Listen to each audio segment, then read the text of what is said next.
Yo, salut tout le monde, j'espère que vous allez bien. Aujourd'hui, nous allons concevoir ensemble ce genre de logo.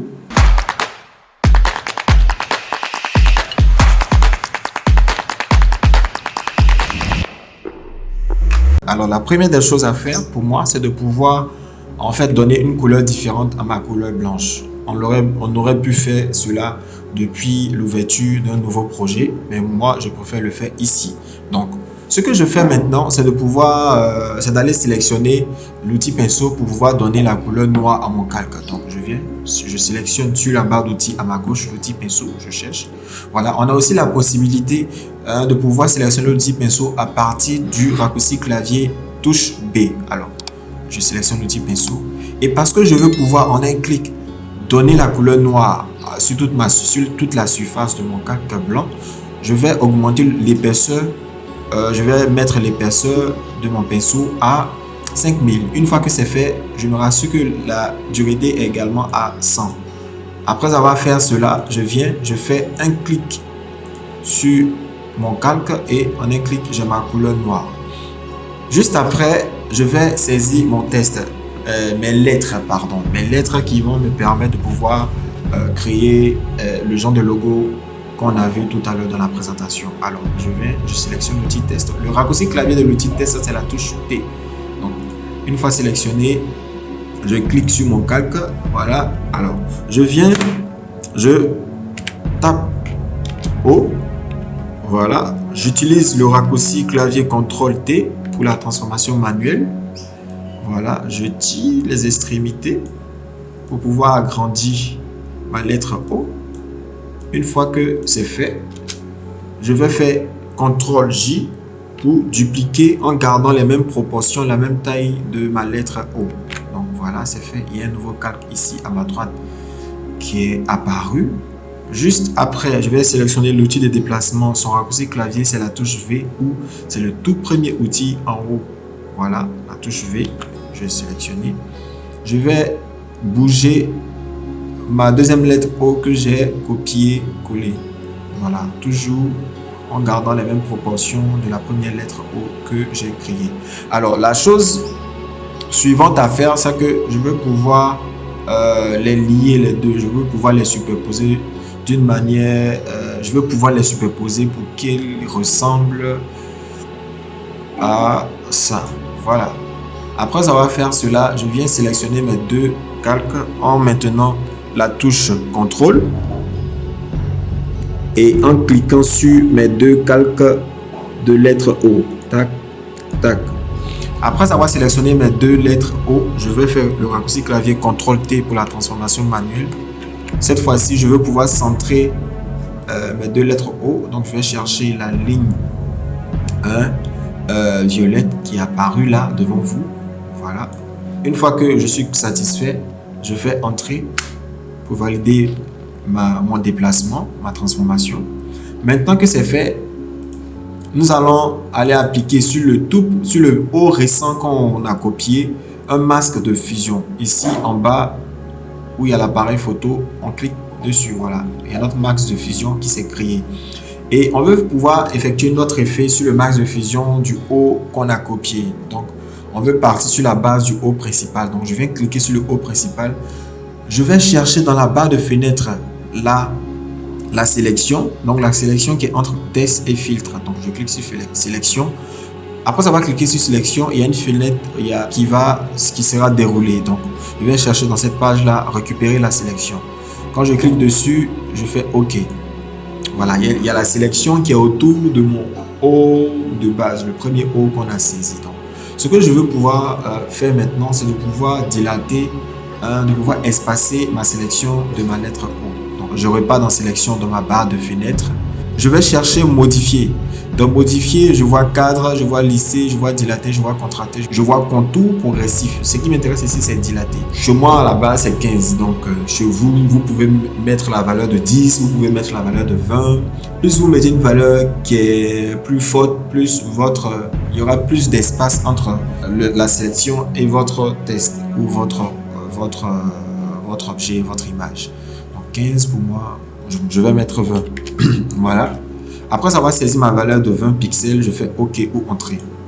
Donc voilà, on voit automatiquement qu'il y a plus d'espace entre ma sélection et ma lettre O. Donc une fois que c'est fait, je vais aller cliquer sur le masque de fusion du O qu'on a copié. Je clique sur le masque de fusion. Une fois que c'est fait, je vais aller sélectionner l'outil pinceau pour pouvoir donner un effet de suppression d'une partie de ma lettre O. Donc je cherche l'outil pinceau. Je vais aller réduire ensuite l'épaisseur pour ne pas que l'effet soit sur toute ma lettre. Une fois que c'est réduit, je viens maintenant zoomer, vous montrer, et je vais pouvoir gommer cette partie-là. Parce qu'on veut donner l'impression que ce sont deux anneaux liés. Voilà. Après avoir fait cela, la chose suivante, c'est que je vais désélectionner en utilisant le raccourci clavier CTRL-D. Donc je désélectionne. Je vais effectuer la même manipulation sur le O qui est en dessous. Donc je clique dessus, je lui crée un masque de fusion. Je clique sur le tout premier O, mais sur le O qu'on a copié, mais cette fois-ci pas sur le masque de fusion du O, mais sur le calque directement. Donc sur le O ici, sur le T ici. Donc quand c'est fait, je vais dans sélection, je vais chercher récupérer la sélection. Ici, je me rassure que sur la couche, au lieu de O copie masque, je vais chercher O copie transparence. Ça peut être T copie transparence, ça peut être chez vous T transparence. Ça sera nommé par rapport à la lettre que vous aurez saisie. Donc moi chez moi c'est O copie, c'est un O que j'ai copié, donc O copie. Ça pourrait être W, ça pouvait être Z, ça pouvait être B, etc., etc. Donc je clique dessus, je fais entrer ou je clique sur OK. Voilà, il y a ma sélection qui est autour de mon O. Donc je veux faire la même chose, donc dilater, espacer ma sélection, séparer ma sélection, je vais dans dilater. Et comme j'avais déjà saisi la valeur de 20, c'est resté enregistré dans le logiciel. Donc, je fais OK. Voilà, on voit automatiquement que ma sélection s'est séparée de ma lettre O. Je viens cliquer sur le masque de fusion. Vu que l'effet, je veux l'effectuer sur le masque de fusion, je viens cliquer sur le masque de fusion du premier O qu'on a saisi. Donc, je clique dessus, je me rassure que c'est sur le masque de fusion. J'ai cliqué dessus, je vais chercher mon outil pinceau, je sélectionne et normalement toutes les valeurs sont déjà enregistrées. Je vais faire la même chose ici. Alors je gomme. Une fois que c'est fait, voilà, on voit plus ou moins le résultat souhaité. Après avoir réalisé ça, je fais le raccourci clavier CTRL-D pour désélectionner. Et voilà, nous nous rapprochons petit à petit de notre logo. Juste après, je vais sélectionner les deux calques. Alors, pour les sélectionner simultanément, je maintiens la touche CTRL et je vais cliquer sur les deux calques. Je viens ensuite appuyer sur le dossier pour pouvoir créer un dossier. Donc, ça va créer groupe 1. Quand je déroule le dossier, quand j'ouvre le dossier, voilà, mes deux calques sont dans le dossier. Donc, sur le calque du groupe 1, je vais double-cliquer gauche. Voilà, il y a cette fenêtre-là qui va apparaître où j'ai la possibilité d'aller sur FX ici et d'aller chercher un biseautage et estampage. Donc, je clique dessus. Voilà, une fois que c'est fait comme ça, j'ai vraiment une impression extraordinaire. Alors, chez moi, ce que j'ai fait, j'ai choisi le style. Dans structure, j'ai choisi le style biseau interne. Toujours dans structure, j'ai choisi la technique lisse. Dans structure, j'ai choisi la profondeur à 740.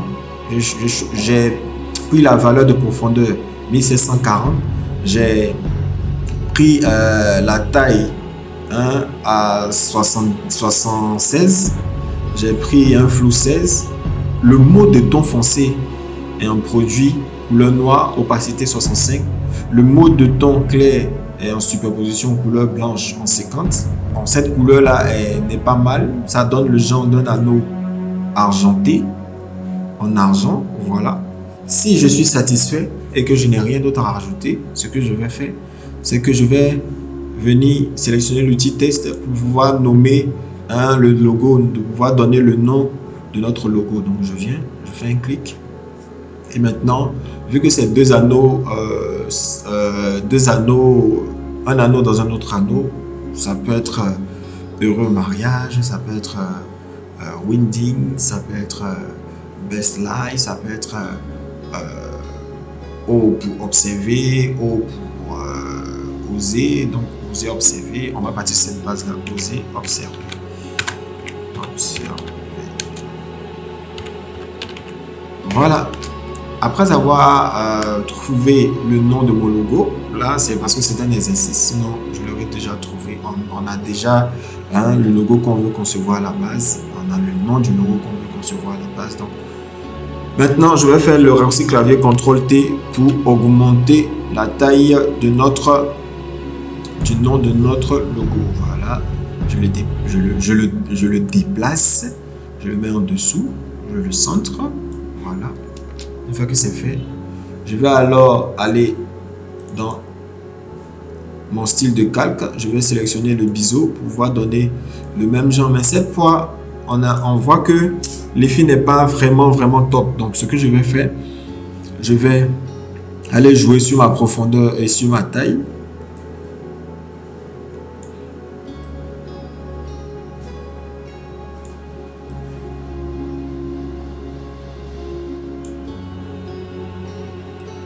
Voilà, là on joue avec. On a aussi la possibilité de sélectionner une autre structure. Ça peut être estampage. On va essayer ça. Voilà, ça c'est pas mal. Voilà, ça c'est pas mal. C'est bon. Et voilà tout le monde ce que nous avons réalisé. C'est le logo souhaité. Voilà. J'espère que ce tutoriel vous sera utile. Vous avez la possibilité d'utiliser d'autres lettres. Ça peut être les premières lettres de votre nom et de vos prénoms. Donc, n'hésitez pas à revoir, enregistrer la vidéo, le tutoriel pour maîtriser chaque étape. Et n'hésitez pas aussi à laisser dans les commentaires les questions, les préoccupations, les avis, les critiques. Alors, n'hésitez surtout pas, pour ne pas manquer notre prochaine vidéo, à vous abonner, à liker, à commenter et à partager aux autres. Merci et portez-vous bien.